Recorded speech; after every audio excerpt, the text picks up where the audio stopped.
مرنے کے بعد بھی 3 چیزوں کا ثواب ملتا رہتا ہے۔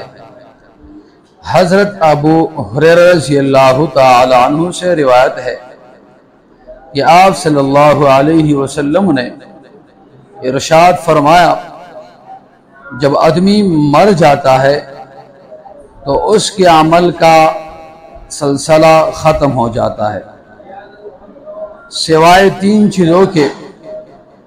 نمبر 1 صدقہ جاریہ، نمبر 2 وہ علم جس سے فائدہ اٹھایا جا رہا ہو، نمبر 3 نیک اولاد جو اس کے لیے دعا کرے۔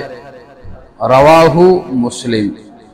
لہذا مرنے سے پہلے اپنی حیات میں ان 3 چیزوں کا ضروری اہتمام کرے۔ نمبر 1 صدقہ جاریہ، نمبر 2 علم نافع، نمبر 3 نیک اولاد۔